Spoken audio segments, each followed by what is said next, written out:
So we're going to take a look here at chapter 14. And we're going to start off with the long run aggregate supply line, also known as the LRAS.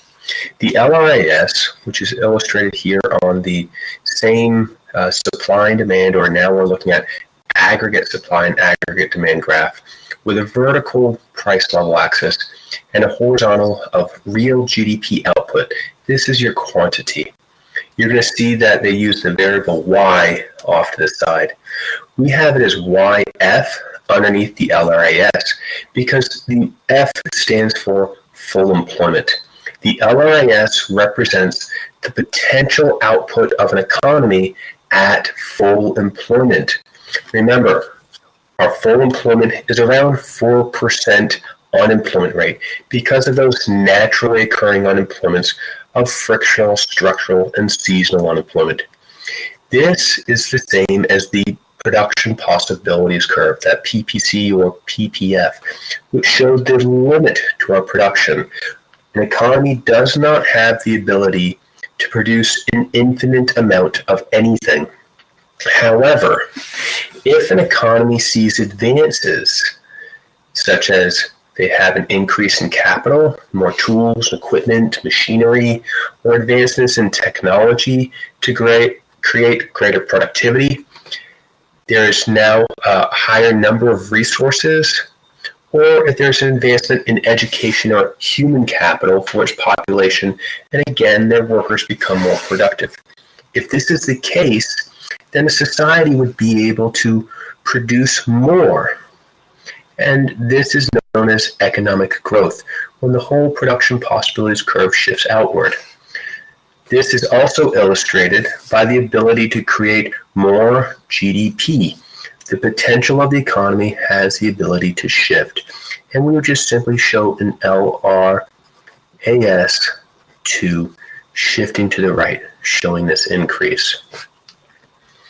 Remember, we have the ability to create more today than we did 400 years ago because we have advances in these things right here.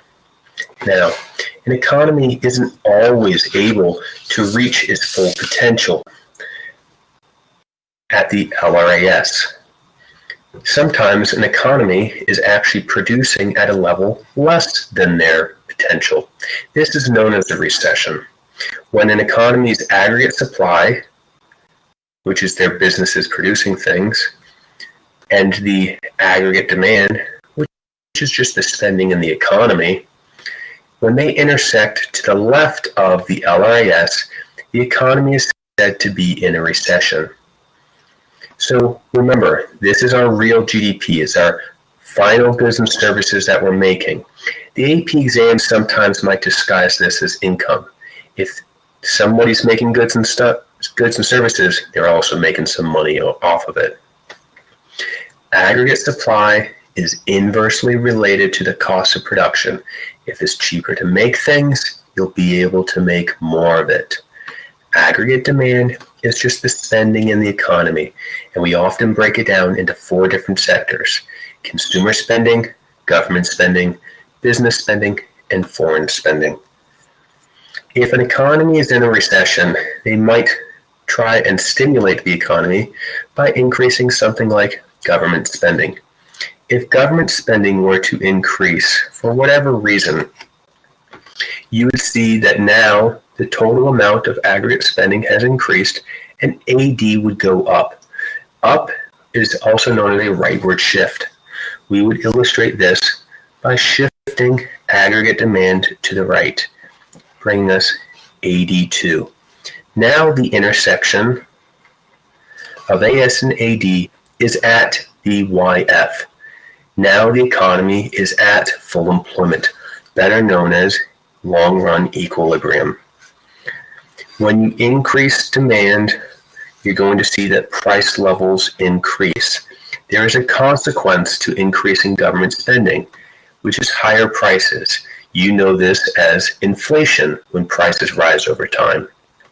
But as output increases and we reach our potential, on the production possibilities curve, we would go from this red dot of a recession and it would outward shift to now producing here. Please notice that we're simply going from the recession to now making our full potential. We're going from the recession to our full potential. This is different than over here, where the entire curve shifted out. Why? Because over here, we're actually changing our potential to make more in the future. Here, we're just reaching our potential. As a side note, we want to make sure that we understand that there's an inverse relationship between real GDP output and unemployment. When real GDP is low, you're going to have higher levels of unemployment because there's less people needed to work. When prices rise over time, this is known as inflation. When demand begins to go up and up and up and up, bringing up prices, that is known as demand pull inflation. The economy can only be at one position at any point in time. It can either be at a recession, where our current level of output is less than that potential level of the LRAS at full employment. We could be at equilibrium, where our economy is producing our potential. This is where we're always trying to get to. Or we can be in an inflationary period, where our economy is producing more than its potential for a short, unsustainable period of time. If our full employment level of output here has an unemployment rate of roughly 4%, and GDP is beyond our potential, this would mean that our unemployment rate would be something closer to, say, 3 or 2% unemployment. We can have that, but it's unsustainable. Eventually, in the long run, we will come back to equilibrium. We'll discuss this later. So we have the ability to manipulate aggregate demand. When spending goes up, AD goes up. If spending were to go down in any of these sectors, aggregate demand would shift down. Aggregate supply also has the ability to shift. Right here is a picture of our economy at equilibrium. Aggregate supply is inversely related to the cost of production. If there were to be an increase in the cost of production, for example, if there was an increase in oil prices,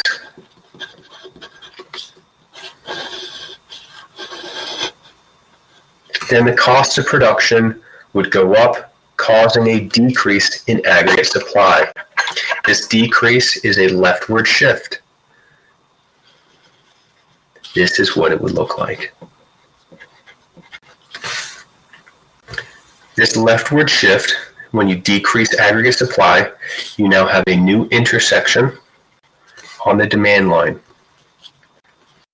Because supply is decreasing, things become more rare. Therefore, it should cost more to get them. Prices have gone up, which means inflation has gone up. Because there is less supply, there's less goods and services being created. Therefore, real GDP is decreasing. If real GDP decreases, then unemployment will go up. If there's a decrease in aggregate supply, the AP exam might call this cost push inflation, supply shock, or stagflation. All three of these are synonymous and mean a decrease in aggregate supply.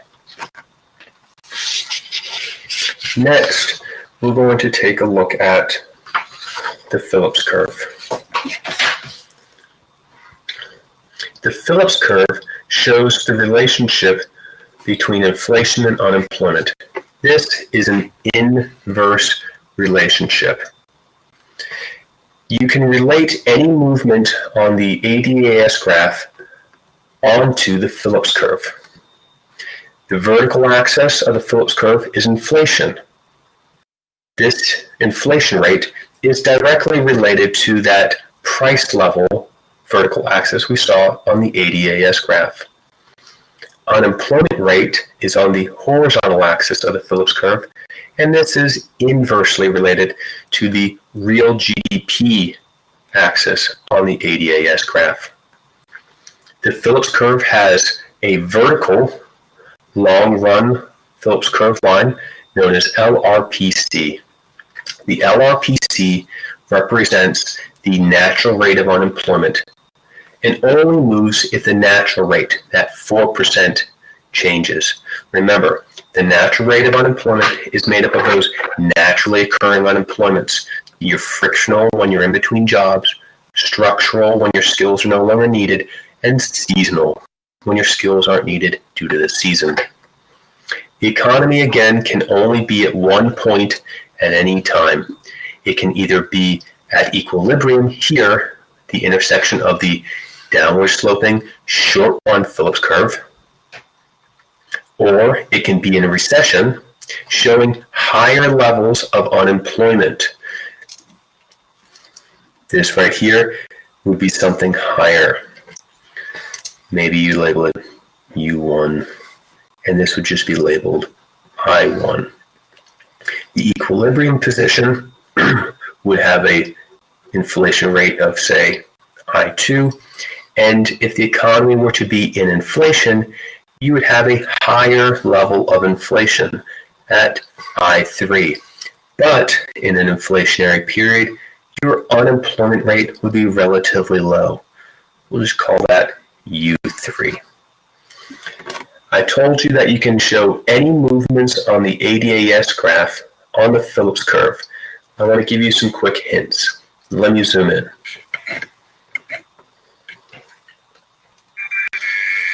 If the AD, aggregate demand line, were to move, you would simply move the dot along the Phillips curve in the opposite direction. For example, this economy right here is showing us in a recession with a relatively low GDP and relatively low price levels. If there were to be an increase of spending, whether it's consumer spending or foreign spending, you would see an increase of aggregate demand.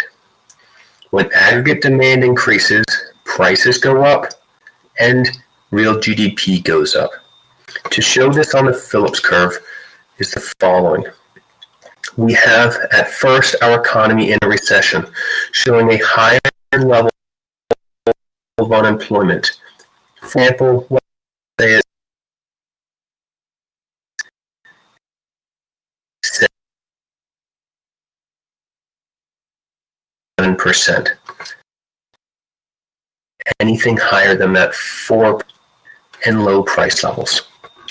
When spending goes up,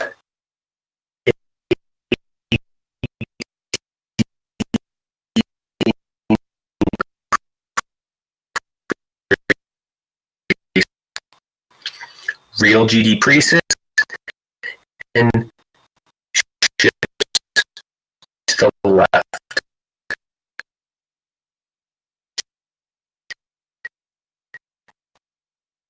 This is yield.